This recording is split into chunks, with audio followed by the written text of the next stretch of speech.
All right, everyone, settle in for tonight's exploration. We're veering off the well-trodden path of heroic sagas and stepping into something a touch more unvarnished. Prepare for a deep dive not into celebrated triumphs but into the forgotten austerities and the everyday grit of life within a medieval European monastery, a stone fortress of faith where devout souls sought salvation through rigorous discipline and self-denial. That glossy version of history you've seen in movies, perhaps hinting at serene chanting and scholarly contemplation. Well, the unvarnished truth was often a far cry, a surprisingly harsh, monotonous and psychologically demanding existence where your modern comforts and indeed your personal autonomy would feel like a distant, unimaginable dream. So, find your coziest spot. If you appreciate a journey into the raw, unfiltered past, a like on the video would be fantastic, and do consider subscribing for more of these historical reality checks. As always, I'm curious to know where you're joining us from tonight. Drop a comment with your location and time. It's always a highlight seeing our global community.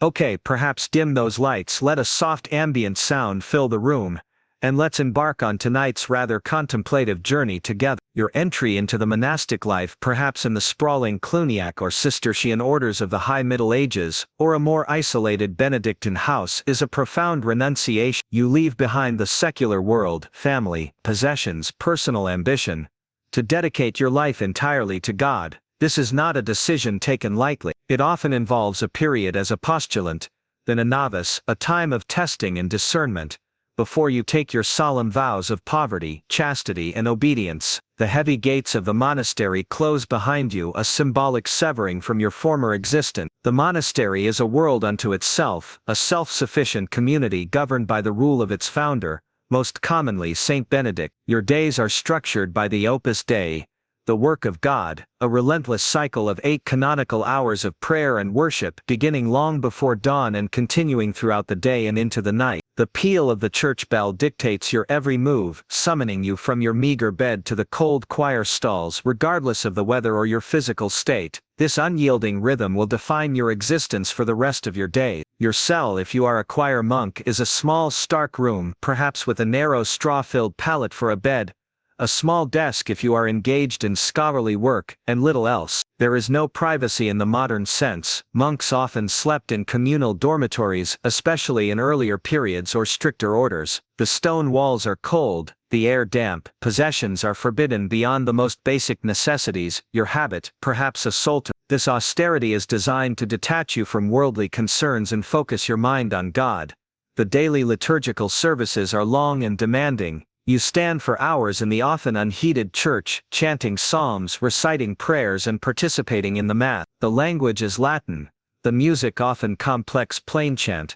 Concentration is paramount. Your mind must be fixed on the divine, yet the sheer repetition, the physical discomfort and the ever-present human frailty can make this a struggle. A wandering thought, a moment of drowsiness can be a source of guilt and a target for disciplinary correction. Silence is a golden rule in many parts of the monastery, especially in the cloister, refectory and dormitory. Communication when necessary might be conducted through a system of sign language. This enforced silence is intended to foster an atmosphere of contemplation and to prevent idle chatter or worldly distraction. While it can create a sense of peace for some, for others, it can be a source of profound isolation and an amplification of inner anxieties. Manual labor, ora et labora, pray and work, is a cornerstone of Benedictine monasticism. You will spend several hours each day engaged in physical work, essential for the self-sufficiency of the monastery. This might involve tilling the fields, tending gardens or livestock, working in the bakery, brewery or workshops, carpentry, smithing,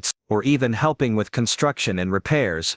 This labor is not merely economic, it is seen as a spiritual discipline, a way to combat idleness, the enemy of the soul, and to humble the body. Food in the refectory is simple, often vegetarian, and eaten in silence while one monk reads aloud from a sacred text. Portions are usually modest, though this varied between orders and over time. Meat was often forbidden, or restricted to the sick. Fish, bread, vegetables, beans and a little wine or ale would be typical fare. Fasting is frequent and rigorous, especially during Lent and Advent. Hunger, or at least a constant state of not quite satiation, is a familiar companion, another tool for disciplining the flesh. Sleep deprivation is an almost universal experience for a medieval monk. The night office, vigils or matins, often takes place in the very early hours of the morning, sometimes around 2 a.m., requiring you to rise from your cold bed after only a few hours of sleep. The broken sleep patterns, combined with the long hours of prayer and labor, lead to a state of chronic fatigue for many. Nodding off during services is a constant temptation and a sin to be confessed. The scriptorium is the intellectual heart of many monasteries, especially before the advent of printing. If you are a literate monk with a good hand, you might spend your work hours painstakingly copying manuscripts, Bibles, patristic texts, classical work. This is slow, meticulous, eye-straining work, performed in often dim light with quill and ink.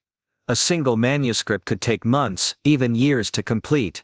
Mistakes are costly and difficult to correct. The preservation of knowledge rests on your tired shoulders and cramping fingers. The vow of obedience means surrendering your will entirely to that of your superior, the abbot or prior. You must obey his commands without question, without delay, even if they seem unreasonable or go against your personal inclination. This is considered a fundamental ascetic practice, a way to mortify self-will and cultivate humility. The abbot holds immense power over every aspect of your life, from your daily tasks to your spiritual direction. Chastity, the renunciation of sexual activity and often even close emotional attachments, is another profound challenge. In a world where marriage and family are the norm, you have chosen a path of celibacy. The temptations of the flesh, the longings for human intimacy, do not simply vanish when you enter the cloister. These are struggles to be fought daily, through prayer, fasting and vigilance, often confessed with shame to your spiritual director. The medieval mind was acutely aware of demonic temptation.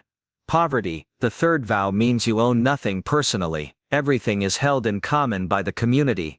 Your simple habit, your meager food, your place in the dormitory, all are provided by the monastery. This detachment from material possessions is meant to free you for spiritual pursuits, but it also means a complete dependence on the institution. There is no personal wealth, no financial security outside the monastic wall. The internal life of a monk is a constant battle against sin and temptation. The 7 deadly sins, pride, envy, wrath, sloth, acedia, greed, gluttony, and lust, are ever-present adversaries. Monastic literature is filled with advice on how to recognize and combat these inner demons. Scrupulous self-examination, frequent confession, and penance are essential tools in this spiritual warfare. The fear of damnation is very real. Acedia, often translated as sloth, but more akin to a spiritual weariness, a listless despondency, or a kind of medieval depression, is a particular trial for a contemplative. The monotony of the routine, the isolation, the constant struggle, can lead to a feeling of spiritual dryness and a loss of fervor. It is a dark night of the soul that many monks experienced, a profound test of faith and perseverance. Illness in a medieval monastery is a serious affair. While many monasteries had infirmaries and some knowledge of herbal remedies, medical understanding was primitive. Sickness is often seen as a test from God, or a consequence of sin. The infirmarian cares for the sick with what resources are available, but mortality rates are high. Contagious diseases can sweep through a crowded community with devastating effect. The relationship with the outside world is carefully controlled. The monastery is an enclosure, separated by high walls. Contact with laypeople is usually restricted to specific areas like the guest house or the almonry. News from the secular world filters in slowly, often viewed with suspicion as a source of distraction or temptation. Your focus is meant to be on the heavenly, not the earthly. The power struggles and petty jealousies that can arise in any closed community are not absent from the monastery. Despite the ideal of brotherly love, human nature persists. Rivalries for positions of authority, like prior or cellarer, disagreements over monastic observance, or simple personality clashes, can create tensions and factions within the walls. Humility and forgiveness are constantly preached, but not always practiced. The physical environment of the monastery, while often architecturally beautiful, can be harsh. Stone buildings are cold and damp, especially in northern climates. Drafts are common. Heating is minimal, often restricted to a single warming room where monks might briefly thaw their numb fingers in winter. The beauty of the Gothic arches and stained glass is often appreciated through a veil of physical discomfort. For lay brothers, who often performed the more menial agricultural and manual labor, and might be illiterate, life could be even harsher, with less time for prayer or study and more direct exposure to the elements. They were essential to the economic functioning of the monastery, but occupied a lower rung in the monastic hierarchy than the choir monks. The temptation to despair, to feel that your sacrifices are in vain or that God has abandoned you, is a profound spiritual crisis. The long dark nights of prayer, the endless repetition of the Psalms, the constant battle against your own weaknesses, sometimes it can all feel overwhelming. Maintaining faith and hope in the face of such aridity requires immense spiritual strength, or the support of a wise spiritual director. The keeping of the rule is paramount. Every detail of monastic life, from the cut of your habit to the way you eat your food, is prescribed. Infractions are noted and punished, often through public confession in chapter, or through penances like fasting, extra prayers, or even corporal punishment in some orders or for serious offenses. The aim is conformity, and the eradication of self-will. The intellectual life, for those engaged in it, can be a source of profound satisfaction, but also of potential conflict. The study of classical authors, preserved in monastic libraries, could sometimes clash with orthodox theology. Debates over doctrine or scriptural interpretation, while stimulating, could also lead to accusations of heresy if one strayed too far from accepted teaching. The beauty of the liturgy, the soaring plainchant, the flickering candlelight on gilded altars, the scent of incense, these sensory experiences are designed to elevate the soul and provide a foretaste of heavenly glory. For many monks, these are moments of genuine spiritual ecstasy and connection with the divine, a powerful counterpoint to the daily austerity. However, the sheer length and complexity of the services can also lead to a kind of spiritual fatigue. Going through the motions, reciting prayers by rote without inner engagement, is a constant danger. The struggle is to keep the heart alive, to prevent the opus dei from becoming mere mechanical habit. The abbot, as the spiritual father of the community, wields immense authority, but also bears a heavy responsibility for the souls under his care. He must be a man of prayer, wisdom and firm but compassionate discipline. A good abbot can make a monastery flourish, a bad one can lead to its decline and the misery of its monks. The fear of death and judgment is a powerful motivator in medieval monasticism. Life is seen as a preparation for eternity. The monk's daily ascetic practices, his prayers, his penances, are all undertaken with an eye towards securing his salvation and avoiding the torments of hell. This eschatological awareness permeates the entire monastic worldview. The isolation from family and friends is a significant sacrifice. While some contact might be permitted, especially with family members who were benefactors of the monastery, the primary bonds are meant to be with your monastic brothers. The longing for news from home, or for the comfort of familiar faces, can be a source of quiet sorrow. The monotony of the diet, often lacking in fresh fruit or sufficient protein, can lead to nutritional deficiencies and related health problems. While monasteries were often better fed than the surrounding peasantry, the diet was still far from balanced by modern standards. The emphasis was on sufficiency and mortification, not culinary pleasure. The copying of manuscripts, while vital, is also physically demanding. Hours spent hunched over a desk, squinting at tiny script in poor light, can lead to back problems, eye strain, and repetitive stress injury. The scriptorium is a place of quiet diligence, but also of considerable physical discomfort for its dedicated scribes. The temptation of pride, especially spiritual pride, is a subtle but dangerous one for a monk. To believe oneself more devout, more ascetic, or more favored by God than one's brothers, is a serious sin. Humility is the antidote, a virtue constantly stressed and difficult to maintain in a life dedicated to spiritual striving. The strict enclosure means that your entire world shrinks to the confines of the monastery walls. For years, even decades, you might not step outside. This can create a very insular perspective, a detachment from the realities of the secular world that the monastery is in theory praying for. The beauty of the monastic gardens, often carefully tended, can be a source of solace and a reminder of God's creation. Here, amidst the herbs, vegetables and flowers, a monk might find a few moments of peace and quiet contemplation, a brief respite from the rigors of the choir or the workshop. These were often the domain of the infirmarian or herbalist. The responsibility of offering hospitality to travelers, a key tenet of the Benedictine rule, brings the outside world to the monastery gate. The guesthouse master must receive guests with charity, but also ensure they do not disrupt the monastic peace or introduce worldly temptations. It's a delicate balance. The constant awareness of time, dictated by the bells for the canonical hours, creates a highly structured and unvarying existence. There is little room for spontaneity or personal preference. Your life is measured out in cycles of prayer, work and rest, repeated day after day, year after year. This regularity can be both a comfort and a burden. The internal governance of the monastery, with its chapter meetings where faults are confessed and community business discussed, provides a form of collective discipline and self-regulation. However, these meetings can also be occasions for the airing of grievances, or the assertion of power by senior monks or officials. The financial administration of a large monastery, often a significant landowner with many tenants and agricultural enterprises, is a complex task, usually managed by the cellarer or bursar. This involves worldly dealings that can sometimes seem at odds with the monastic ideal of detachment from earthly concerns. The threat of external attack or internal disorder, though perhaps less frequent in well-established monasteries, is always a background concern. Fortified walls around some monasteries attest to the unsettled nature of certain periods. Maintaining order and security is part of the abbot's responsibility. The desire for mystical experience, for a direct encounter with God, is a powerful driving force for many contemplatives. Yet, such experiences are rare and cannot be forced.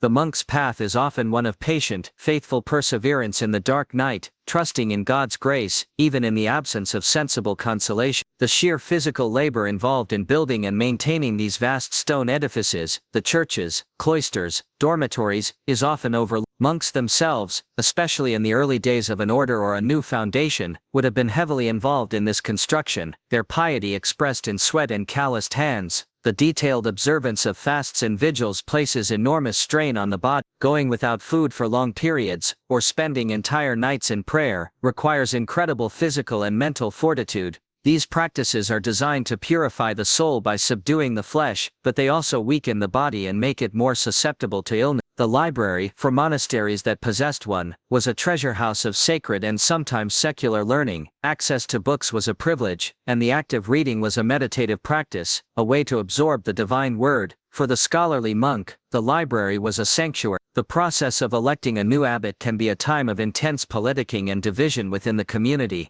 Different factions might support different candidates, and the future direction and strictness of the monastery can hang in the balance. The ideal is to discern God's will, but human ambition can easily intrude. The gradual accumulation of wealth and land by some monasteries, through pious donations, could lead to a decline in austerity, and a drift towards a more comfortable worldly lifestyle. Reform movements, like the Cistercians, often arose in response to this perceived laxity, seeking a return to the primitive rigor of the rule. The profound silence of a Cistercian monastery, where even sign language was restricted, must have created an atmosphere of almost unearthly stillness. For those suited to it, it could be a pathway to deep contemplation. For others, it might have been a source of unbearable psychological pressure. The beauty of illuminated manuscripts, painstakingly created by monk artists, stands in stark contrast to the austerity of their personal lives. These works of art were offerings to God, expressions of devotion that transcended the material poverty of their creators. Each brushstroke was a prayer. The daily grind of cleaning, latrines, floors, common areas, was a necessary and humbling task, often assigned to junior monks, or as a form of penance.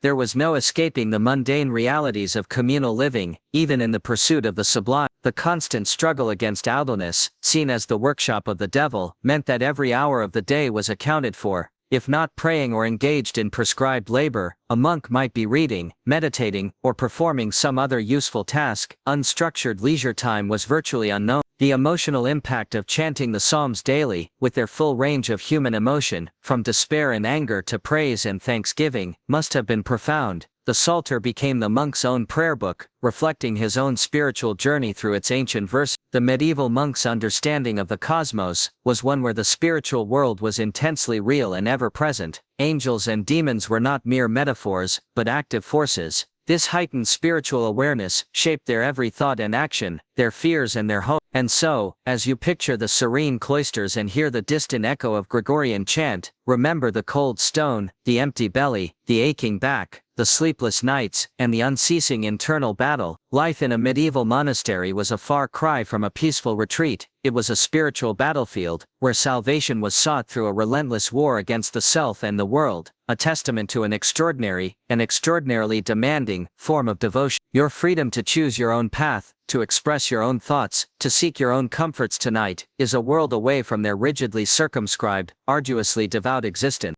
At the close of the 19th century, the world of science was a universe in flux, a place of startling and paradigm-shattering discoveries. In Germany, Wilhelm Röntgen had found strange invisible rays that could pass through solid objects, which he called X-rays. In Paris, Henri Becquerel had accidentally discovered that uranium salts emitted their own mysterious form of energy, a faint radiation that could fog a photographic plate even in complete darkness. The atom, once thought to be the smallest, indivisible building block of reality, was beginning to reveal a hidden, deeper complexity. The stage was set for a revolution, and the person who would lead it was not a renowned professor in a grand university laboratory, but a young, unknown Polish student living in a cold garret in Paris. Her name was Maria Skłodowska. She was born in Warsaw in 1867, in a Poland that did not officially exist on the map, its territory partitioned and occupied by its powerful neighbors, Russia, Prussia and Austria. It was a place of suppressed culture and frustrated nationalism. Maria's family were educators, people who revered knowledge and instilled in their children a deep love of learning and a fierce sense of Polish identity. But for a woman in Russian-occupied Poland, the path to higher education was closed. The universities did not admit women. Maria, burning with a passion for science and mathematics, had to find another way. She spent years working as a governess, sending her earnings to support her older sister Bronislawa, who was studying medicine in Paris. They had made a pact. Maria would help Bronislawa first, and then, once she was established, Bronislawa would help her. For years Maria taught the children of wealthy families, and at night alone, she would devour books on physics, chemistry and mathematics, teaching herself, keeping the flame of her ambition alive. In 1891, at the age of 24, her turn finally came. She arrived in Paris with barely enough money to survive, and enrolled at the Sorbonne, one of the most celebrated universities in the world. Her life was one of profound poverty and monastic dedication. She lived in a small, unheated attic room, often subsisting on little more than bread, butter and tea. She was sometimes so cold that she would pile all of her clothes on top of her blankets at night just to stay warm. But she was finally in her element. The world of science was open to her, and she pursued it with a single-minded intensity that astounded her professors. She graduated first in her class in physics, and second in mathematics the following year. Her plan was to return to Poland to teach, but a chance meeting altered the course of her life, and the course of science itself. She was introduced to a man named Pierre Curie. Pierre was a brilliant and highly respected, though somewhat introverted physicist, who was the head of a laboratory at the School of Industrial Physics and Chemistry. He was known for his groundbreaking work on magnetism and crystals. Their initial meeting was professional. Maria was looking for laboratory space to conduct some research, but they quickly discovered in each other a shared soul, a quiet, intense and absolute devotion to scientific inquiry. Their conversations were not of small talk, but of the great questions of the universe. It was a meeting of two minds that soon blossomed into a deep and profound love. They married in 1895, forming one of the greatest scientific partnerships in history. Maria Skłodowska became Marie Curie. For her doctoral thesis, Marie needed a topic. She was drawn to the mysterious uranium rays discovered by Becquerel. It was a field that was new, little studied and required no elaborate equipment, which suited their modest laboratory. Using a sensitive electrometer, an instrument designed by Pierre and his brother, she began to methodically measure the faint electrical current produced by the radiation from uranium. It was precise, painstaking work, and it led her to a revolutionary discovery. She found that the intensity of the radiation was directly proportional to the amount of uranium in her sample. It did not matter if the uranium was wet or dry, powdered or solid, or in what chemical compound it existed. The radiation was constant. This led her to a radical and brilliant hypothesis. The radiation, she reasoned, was not the result of a chemical reaction between molecules. It must be something happening at a more fundamental level. It must be a property of the atom itself. In an age when the atom was still considered a solid, indivisible particle, this was a profound leap of imagination. It was the conceptual birth of atomic physics.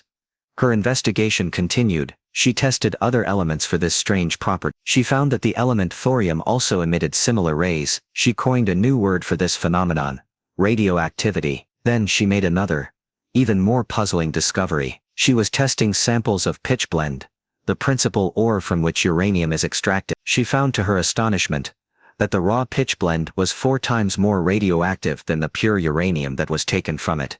The logical conclusion was inescapable. The pitchblende must contain another element, something undiscovered, that was present in tiny quantities but was intensely, powerfully radioactive. When Marie presented her findings to Pierre, he immediately grasped the profound importance of her work. He set aside his own research on crystals to join her in the quest to find this new element. They needed a laboratory for this new, ambitious project. The Sorbonne offered them a space, but it was not a pristine laboratory. It was a dilapidated, abandoned shed across a court. It had been a dissecting room for the medical school, and its glass roof leaked. Its floor was made of dirt, and it was freezing in the winter and suffocatingly hot in the summer. It was in this miserable shack that they would conduct their heroic labor for the next 4 years. Their task was not delicate tabletop science. It was grueling, industrial-scale physical labor. To isolate the unknown element, they needed to process tons of pitchblende ore. They managed to obtain several tons of it, a waste product from a mine in Bohemia, which they had to pay to transport themselves. In their drafty shed, day after day, Marie, in her dust-covered smock, would spend her time stirring huge bubbling cauldrons of crushed ore and caustic chemicals with an iron rod almost as tall as she was. It was the work of a factory laborer, not a physicist. Pierre focused on the more delicate measurements, analyzing the properties of the substances as they were slowly, painstakingly separated and concentrated through a process of fractional crystallization. In July of 1898, they had their first success. They had isolated a substance that was 300 times more radioactive than uranium. It was a new element. Marie chose to name it polonium, in honor of her beloved subjugated homeland. But their work was not. They knew from their measurements that there was another, even more powerful element still hidden in their samples. A few months later, in December 1898, they announced the discovery of a second element. This one was a chemical cousin of barium, and it was astonishingly radioactive, nearly 1,000,000 times more active than uranium. They named it radium, from the Latin word for ray, but the scientific establishment was skeptical. They had announced 2 new elements, but they had not isolated them in a pure form or determined their atomic weight. To prove their discovery, the Curies had to produce pure radium. This meant 4 more years of relentless toil in the shed, processing ton after ton of pitchblende, to produce a tangible, weighable amount of the new substance. It was a heroic act of faith and perseverance. Finally, in 1900, from several tons of ore, she had isolated 1/10 of a gram of pure radium chloride, a tiny pinch of a whitish powder. She measured its atomic weight, giving it its official place on the periodic table. The substance had almost magical property. It glowed in the dark with a faint, ethereal blue light. It constantly emitted heat. It was a source of seemingly inexhaustible energy. The Curies had revealed a force of nature that would change the world. In 1903, the Nobel Prize in Physics was awarded to Henri Becquerel and Pierre Curie for their work on radioactivity. In an act of casual but profound sexism, the nominating committee had initially excluded Marie from the honor. It was Pierre who insisted that the discovery was hers, that her original hypothesis had initiated the entire line of research, and that he would not accept the prize without her. The committee relented. Marie Curie became the first woman in history to be awarded a Nobel Prize. Fame did not sit easily with the Curies. They were quiet, private people, dedicated to their research. But their discovery, particularly the mysterious glowing radium, had captured the public imagination. They were besieged by journalists and admirers. Their health was also suffering from the years of exposure to intense radiation, a danger that was not yet understood. Then, in April of 1906, tragedy struck. On a rainy Paris street, Pierre, distracted as he crossed the road, slipped and fell under the wheels of a heavy horse-drawn carriage. He was killed instantly. For Marie, the blow was devastating. Her partner in life and science, the man she called her great and handsome treasure, was gone. The world she had built with him was shattered. In her profound grief, she was offered a widow's pension by the French government. She refused it. Instead, she accepted the offer from the Sorbonne to take over Pierre's professorship. In November 1906, she stepped up to the lectern to deliver her first lecture, becoming the first female professor in the 650-year history of the university. She began her lecture at the exact point where Pierre's last lecture had ended. She poured her remaining energy into continuing the work they had started together. She established the Radium Institute, a world-class laboratory for the study of radioactivity. She worked tirelessly to isolate radium in its pure metallic form. For this work, in 1911 she was awarded a second Nobel Prize, this time in chemistry. It was an unprecedented achievement. She became the first person ever to win 2 Nobel Prizes, and remains to this day the only person to have won the prize in 2 different scientific fields. During the First World War, she dedicated herself to the war effort. Understanding that X-rays could locate shrapnel in wounded soldiers, she developed mobile radiography units. She equipped vans with X-ray machines, powered by a dynamo, and along with her teenage daughter Irene, she drove these petites curies, or little curies, to the front lines, helping to treat over 1 million wounded soldiers. Marie Curie died in 1934, at the age of 6. The cause was aplastic anemia, a blood disease almost certainly brought on by a lifetime of exposure to radiation. The element she had discovered, the source of her fame and her 2 Nobel Prizes, was also the cause of her death. She was a quiet revolutionary, a woman whose dogged perseverance and brilliant insight toppled the foundations of 19th century physics and ushered in the atomic age. Her life was one of profound sacrifice, both personal and physical, but it was also a testament to the power of human curiosity, and to a mind that was never afraid to follow the evidence, no matter how strange or radical the truth it revealed. In the spring of 1916, as the great powers of Europe were bleeding themselves white in the muddy trenches of the Western Front, the city of Dublin existed in a state of suspended animation. It was a city of faded Georgian grandeur and profound poverty, the second city of a British Empire upon which the sun never set, yet a place where the embers of a centuries-old rebellion still glowed hot beneath a surface of seeming tranquility. For years the dominant political issue had been Home Rule, a limited form of self-government within the British Empire, promised by London but delayed by the outbreak of the Great War. But for a small determined minority, Home Rule was not enough. They did not want to be junior partners in an empire.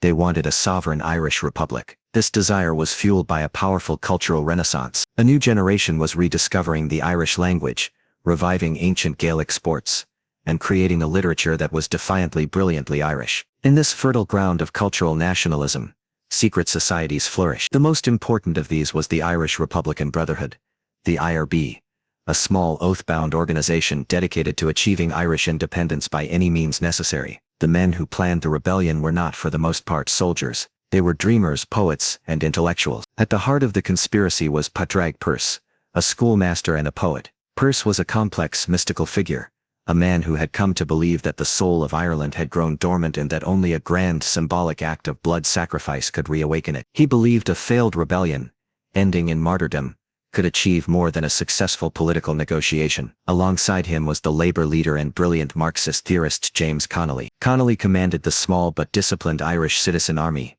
a socialist militia formed to protect workers. He had little time for Pearse's mystical nationalism, but he saw the Great War as a capitalist conflict and believed an alliance with the nationalists was the only practical chance to strike a blow for Irish workers and for independence. The group also included Tom Clark, an old hardened Fenian who had spent 15 years in English prisons, providing a link to past generations of revolutionaries, and the quiet, fiercely dedicated organizer Sean McDermott. Working in secret within the larger, more public organization of the Irish Volunteers, this small military council of the IRB planned their rising. They chose Easter Sunday, a day of resurrection, as the date. Their plan was audacious. They would seize key buildings across the center of Dublin, proclaim an Irish republic and hold out for as long as possible, hoping their sacrifice would inspire a national uprising, and perhaps with the aid of their gallant allies in Europe, the Germans achieve a military victory. But in the days leading up to Easter, their carefully laid plans began to unravel in a series of near-farcical disasters. An attempt to land a shipment of 20,000 German rifles on the coast of Kerry failed when the ship was intercepted by the Royal Navy. Sir Roger Casement, diplomat who had arranged the arms shipment,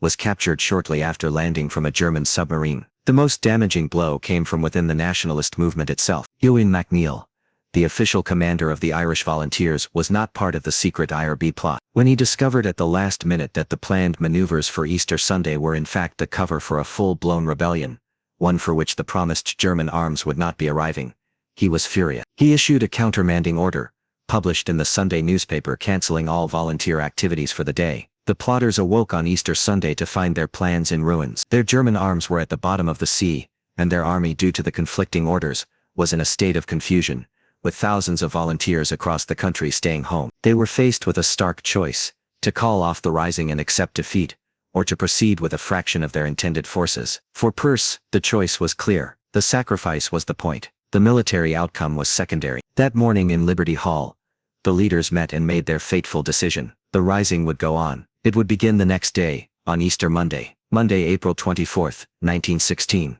was a bright, sunny holiday. The streets of Dublin were quiet. Families were out for a stroll, and many British officers were at the ferryhouse races. At noon, the quiet was broken. Small, determined columns of men in green uniforms, armed with a motley collection of rifles, shotguns and pistols, began to march through the city centre. They were members of the Irish Volunteers, who had obeyed the summons alongside James Connolly's Irish Citizen Army. The citizens of Dublin watched them with a mixture of curiosity and bemusement, assuming it was just another drill. The main target was the grandest building in the city's main thoroughfare, Sackville Street, the General Post Office, the GPO. The rebels smashed their way through its windows and doors, evicting the startled staff and customers. This impressive neo-classical building would become the headquarters of the Provisional Government of the Irish Republic. Soon, 2 flags were raised from its roof, the green flag with a golden harp, and a new trident of green, white and orange. Just after noon, Padraig Pearse, flanked by his comrades, stepped out onto the portico of the GPO. To a small and bewildered crowd of onlookers,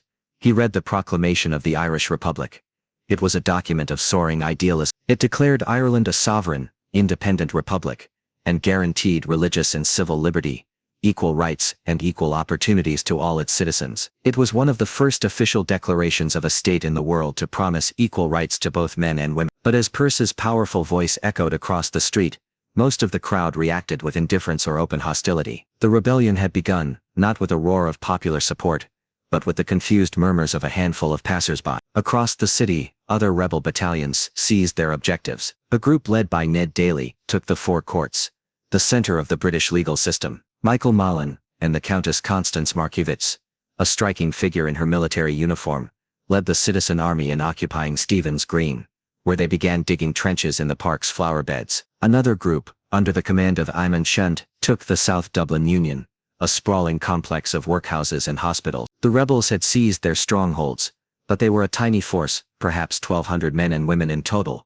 in a city that was about to become a war zone. The British authorities, caught completely by surprise, were initially paralyzed with confusion, but their reaction, when it came, was swift and overwhelming. Martial law was declared. Thousands of troops began to pour into the city from the Curragh camp, and from England. The British commanders, realizing they were facing a series of fixed rebel positions, decided against costly street-by-street infantry assaults. They chose instead to draw a cordon around the city center, and crush the rebellion with overwhelming firepower. A river gunboat, the Helga, sailed up the River Liffey, and began to shell the rebel positions, its guns directed first at Liberty Hall, the headquarters of Connolly's Union, reducing it to a ruin. Then, field artillery was brought up, positioned at Trinity College, and on the north side of the city. The bombardment of the city center began. For the next few days, Dublin was subjected to a barrage of shellfire. The grand buildings of Sackville Street, the pride of the city, were systematically pulverized. Fires broke out, and fanned by the wind,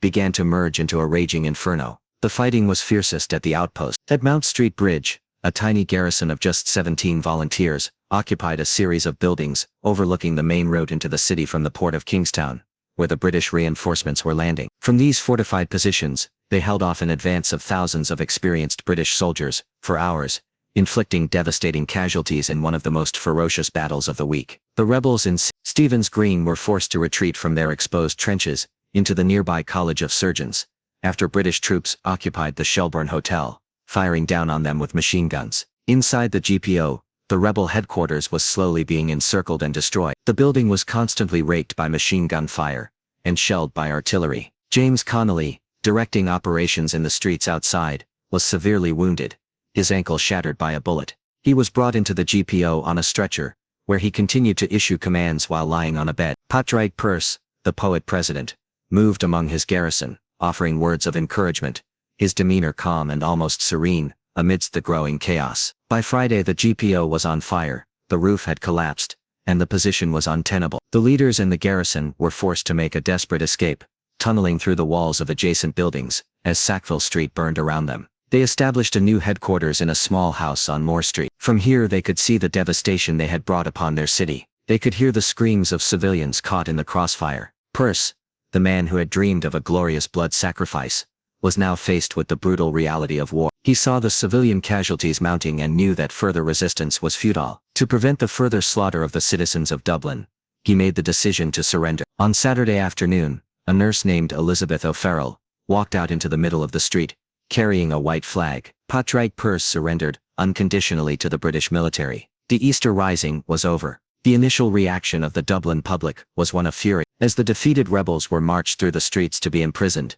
they were jeered and insulted by the local people. They were pelted with rotten fruit and stones. They were blamed for the destruction of the city center, and for the deaths of innocent civilians. The rebellion, it seemed, was a complete and utter failure, rejected by the very people it claimed to liberate. But what happened next would change everything. The British commander in Dublin, General Sir John Maxwell, was determined to crush the spirit of Irish rebellion once and for all. He decided that the leaders must be made an example of. In a series of secret military court-martials, held behind closed doors, the signatories of the proclamation and other key commanders were sentenced to death. Over a period of 10 days in early May, in the stonebreakers' yard of Kilmanamgal, the executions were carried out by firing squad. Pearse, Clark and MacDiarmada were among the first to die. The last to be executed was James Connolly. Still suffering from his gangrenous ankle wound, he was unable to stand. He was carried to the yard on a stretcher, tied to a chair, and then shot. These executions, carried out secretly and dragged out over many days, had a profound and transformative effect on Irish public opinion. The initial hostility towards the rebels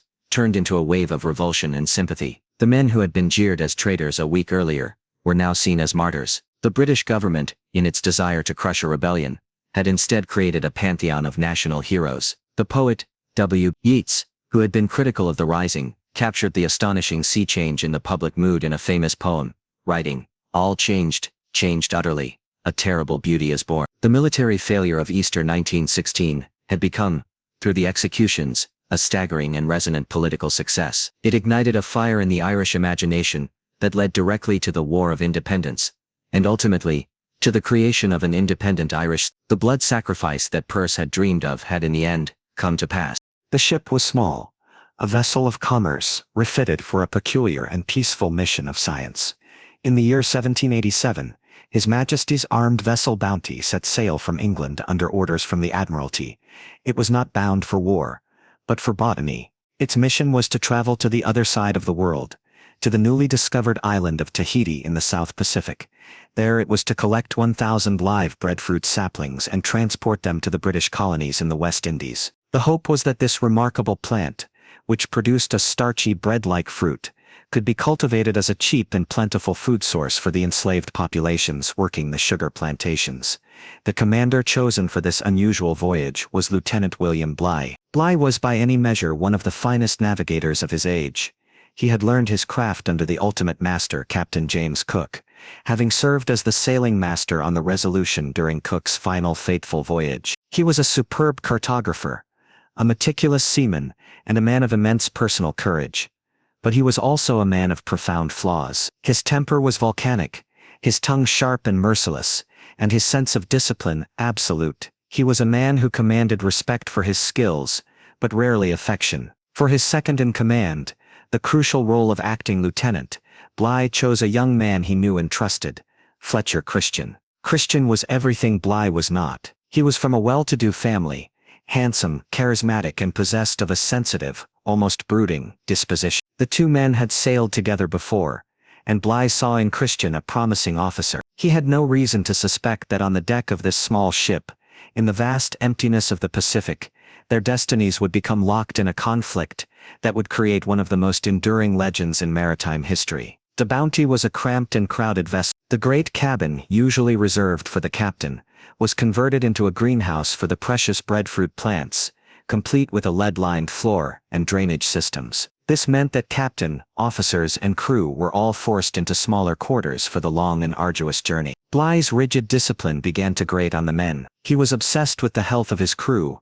following the example of Cook, but his methods were often authoritarian. He was also prone to furious, public outbursts of verbal abuse, often directed at his officers in front of the common seamen, a humiliating breach of naval etiquette. The atmosphere on the small ship grew tense as they battled their way around Cape Horn and across the Pacific. After 10 long months at sea, they finally arrived in Tahiti. For the sailors who had endured the harsh discipline and cramped confines of the Bounty, the island was nothing short of paradise. It was a place of breathtaking beauty, of lush green valleys, crystalline lagoons, and a climate of perpetual warmth. The abundance of fresh fruit, Fish and pork was a welcome relief from the monotonous diet of salted meat and hardtack. But it was the Tahitian culture that was the greatest seduction. The society was relaxed, joyful, and seemingly free from the rigid social hierarchies and moral constraints of 18th-century England. The sailors were welcomed with open arms, and many of them quickly formed deep and intimate relationships with Tahitian women. Fletcher Christian himself fell deeply in love with a woman named Mauatua,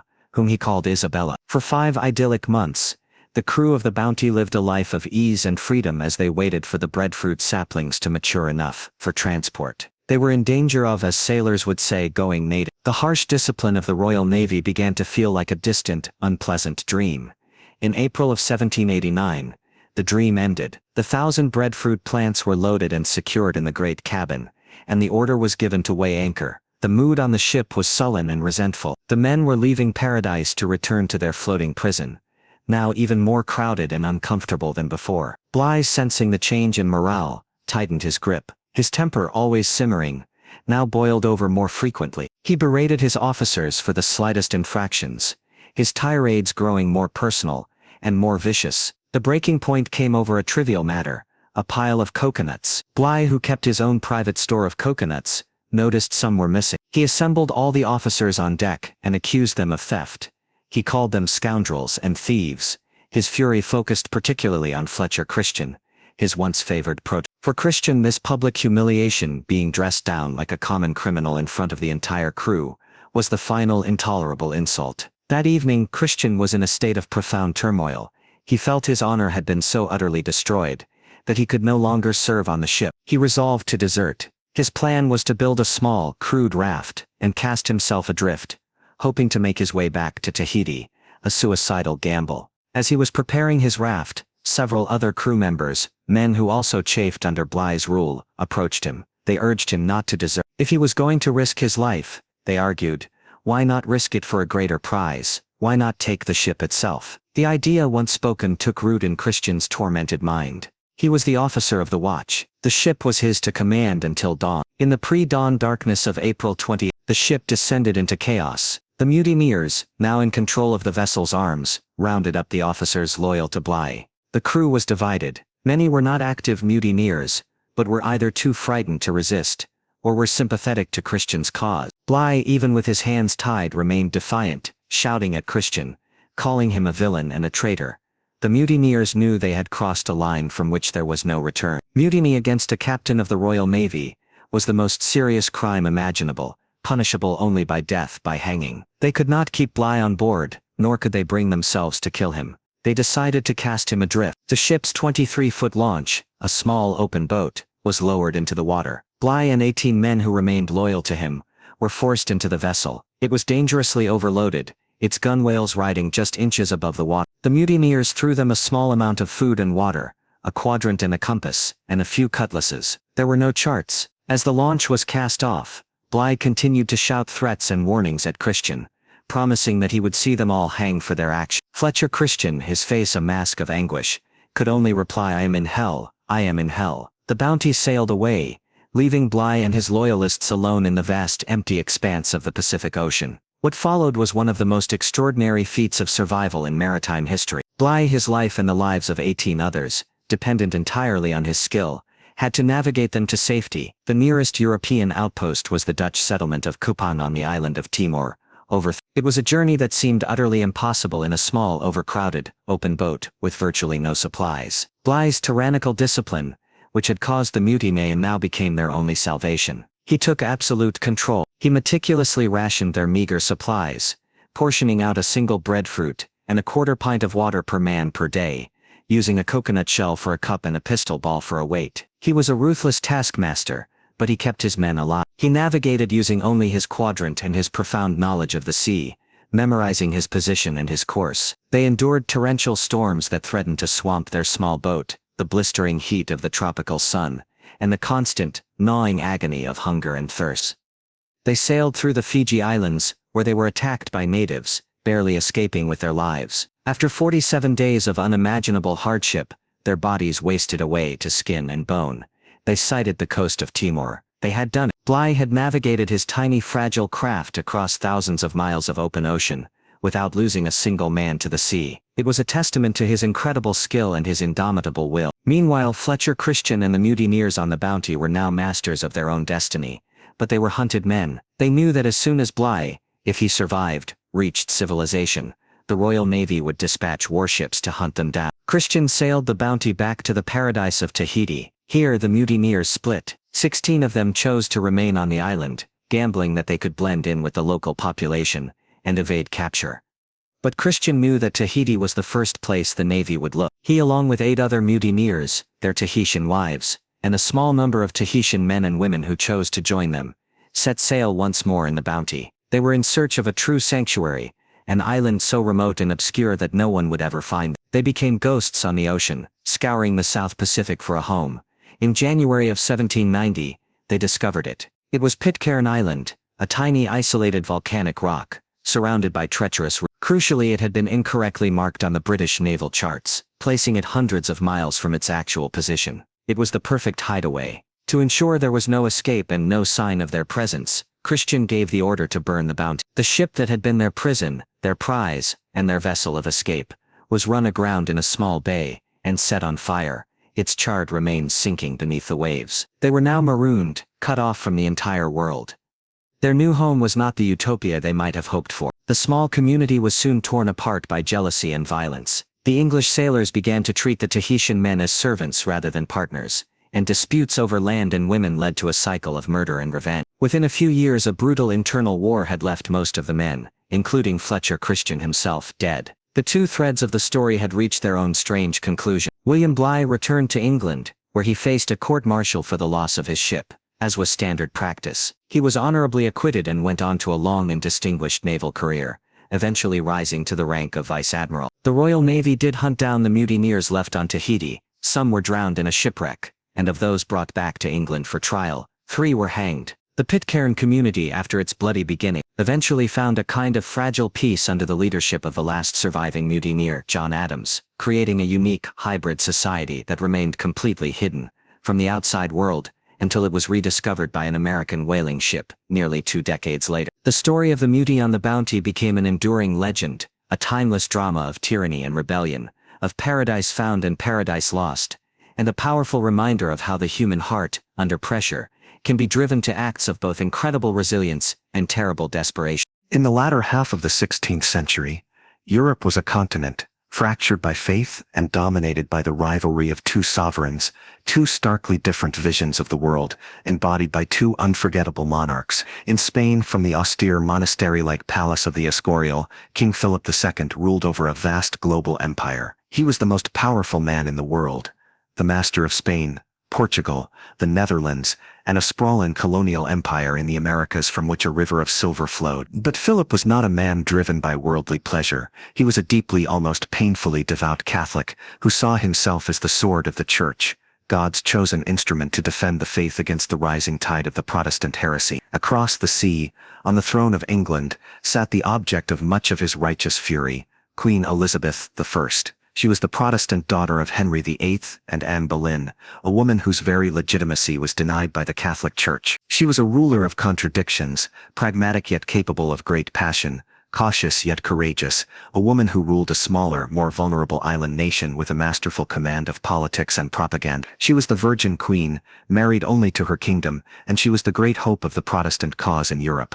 For decades, the relationship between these 2 rulers had been a long, simmering Cold War that frequently erupted into open conflict. Elizabeth provided covert support to the Protestant Dutch rebels, fighting to free themselves from Spanish rule in the Netherlands. More galling to Philip was her tacit endorsement of a generation of English privateers, the audacious sea dogs. Men like Sir Francis Drake were celebrated as heroes in England, but viewed as nothing more than pirates in Spain. They preyed upon the Spanish treasure fleets returning from the New World, raiding colonial ports and seizing immense fortunes, each act of plunder a direct challenge to Spanish power and a personal insult to its pious king. The final catalyst came in 1587, with Elizabeth's reluctant but decisive execution of her Catholic cousin Mary, Queen of Scots. Mary had been a claimant to the English throne, and the focus of numerous Catholic plots against Elizabeth. For Philip, her execution was the ultimate outrage, the martyrdom of a Catholic queen at the hands of a heretic usurper. His patience was at an end. He resolved to finally undertake what he called the enterprise of England, a grand invasion to depose Elizabeth, crush the Protestant heresy, and restore England to the Catholic fold. The preparations were on a scale that Europe had never seen. From every corner of the Spanish Empire, resources were marshaled for the Great Crusade. Shipyards in Lisbon, Seville and Naples worked feverishly, building new massive galleons and refurbishing older vessels. Veteran troops, the finest infantry in the world, were gathered from the battlefields of Italy and Flanders. Cannons were cast, gunpowder was milled, and immense quantities of supplies, hardtack, wine, olive oil and water were assembled. Philip himself oversaw the meticulous planning, a king drowning in paperwork, personally dictating the endless details of his holy enterprise. The command of this great fleet, which would become known to history as the Spanish Armada, was given to the most distinguished nobleman in Spain, the Duke of Medina Sidonia. He was a brave and competent man, but he was a soldier, not a sailor, and he suffered terribly from seasickness. He protested his appointment, pleading his lack of experience, but the king insisted. The Armada was to be, Philip declared, the most fortunate and invincible fleet that has ever sailed the seas. Across the Channel in England, the mood was a mixture of defiant patriotism and profound dread. The kingdom braced itself for invasion. A system of coastal beacons was prepared, ready to be lit to signal the Armada's approach. A hastily assembled army of militia gathered at Tilbury, on the Thames estuary, to defend London. It was here that Queen Elizabeth, clad in a silver breastplate over a white velvet gown, delivered one of the most famous speeches in English history. She told her troops, "I know I have the body of a weak and feeble woman, but I have the heart and stomach of a king, and of a king of England too, and think foul scorn that Parma or Spain, or any prince of Europe, should dare to invade the borders of my realm." The English fleet was smaller than the Armada, but it possessed a crucial advantage. Its ships were a new breed of warship. They were faster, more nimble, and more weatherly than the bulky Spanish galleons, which were designed more as floating platforms for soldiers than as pure gunships. The English ships were also more heavily armed with long-range cannons. The English commanders were a formidable group of seasoned seamen. The Lord High Admiral, Lord Howard of Effingham, was a nobleman, but his vice-admirals were men who had learned their trade in the brutal school of Atlantic privateering. Men like the brilliant and daring Sir Francis Drake, and the wily shipbuilder and tactician, Sir John Hawke. They understood the sea, and they understood their ships. In May of 1588, after years of preparation, the Great Armada, some 130 ships carrying nearly 30,000 men, finally set sail from Lisbon. Its plan was complex. It was to sail up the English Channel in an unbreakable defensive formation, a tight defensive crescent. It would fight off the English fleet if necessary, but its primary goal was to reach the coast of Flanders and anchor, where it would rendezvous with the Duke of Parma's elite army of 30,000 men. This veteran army would then be ferried across the Channel on barges, protected by the Armada, to land in Kent and march on London. From the very beginning, the enterprise seemed cursed with misfortune. The fleet was almost immediately hit by a storm off the coast of Spain, forcing it to put into port for a month for repairs and to take on fresh supplies. The water taken on in Lisbon had been improperly sealed, and had already gone bad. It was a dark omen. Finally, in late July, the Armada was sighted off the coast of Cornwall. The coastal beacons were lit, sending a chain of fire racing across the English countryside. The fight for England had begun. The English fleet was in Plymouth Harbour, trapped by an incoming tide, and an unfavourable wind. But through a feat of superb seamanship, they managed to warp their ships out of the harbour, and gain the crucial upwind position behind the Armada. For the next week, a long-running battle unfolded as the two fleets moved slowly up the English Channel. The Spanish, under the disciplined command of Medina Sidonia, maintained their tight crescent formation with remarkable skill. The smaller English ships darted in and out, their long-range culverin cannons firing at the Spanish galleon. The English tactic was to stand off and bombard the Spanish from a distance, avoiding the traditional Spanish strategy of closing in, grappling the ships together, and letting their superior infantry board and overwhelm the enemy crew. The English cannon fire did some damage to the Spanish rigging and hulls, but it was largely ineffective at sinking the heavily timbered galleons. The crescent formation held firm, its powerful warships protecting the weaker transport vessels in the center. The Spanish, for their part, were frustrated. Their own heavy short-range cannons were useless against the nimble English ships that refused to come close. Day after day the pattern repeated. The English would harass and harry the Spanish, who would doggedly hold their formation, and continue their slow, majestic procession up the Channel. They were winning the tactical battles, but they were being pushed steadily toward their rendezvous point, and their precious supply of heavy cannonballs was being steadily depleted. On August 6 the Armada reached the French port of Calais, and dropped anchor. Here Medina Sidonia hoped to finally receive word from the Duke of Parma, But a message arrived with devastating news. Parma's army was not yet at the coast. It would take them at least 6 days to march and embark on their barges. The armada was now a stationary target, anchored in a dangerous position in a crowded roadstead, with the English fleet watching them, waiting.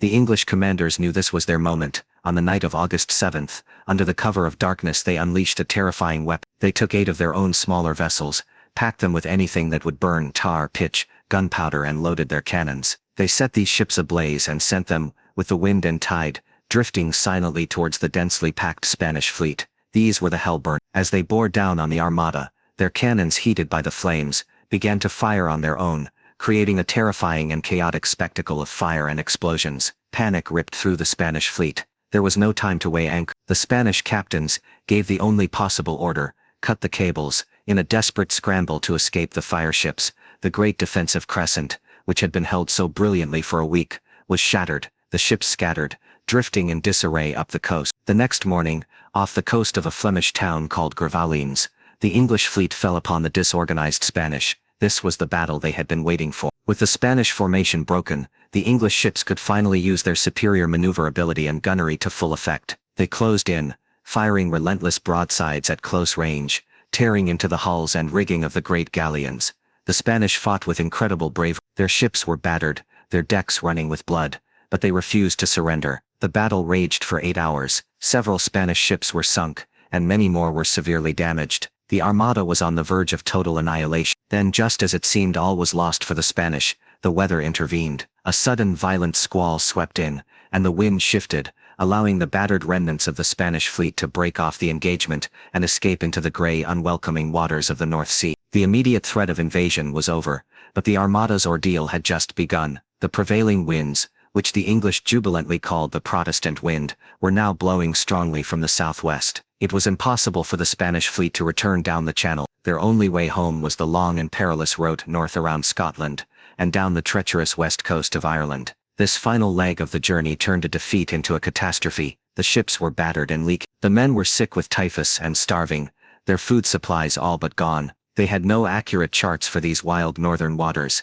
and then the Atlantic, in late autumn, unleashed its full fury upon them. A series of ferocious storms descended, scattering the fleet and driving the ships towards the rocky, unforgiving coastlines. Dozens of ships were wrecked. Galleons were smashed to pieces against the cliffs of the Scottish Hebrides and the rugged coast of Ireland. Thousands of men drowned. The survivors who managed to crawl ashore met with little mercy. In Ireland, though it was a Catholic country, the local Irish lords and the English garrisons alike often killed the Spanish castaways, either for their valuables or out of fear. In the end, only about half of the ships of the invincible armada managed to limp back to the ports of Spain. They were ghost ships, crewed by skeletal dying men. The enterprise of England had failed, utterly and catastrophically. For England it was a moment of national triumph, a David and Goliath victory that secured the Protestant throne, fueled a new sense of national identity, and laid the foundations for its future as a great naval power. For Spain, it was a devastating blow, not just militarily, but psychologically. It marked the beginning of the slow,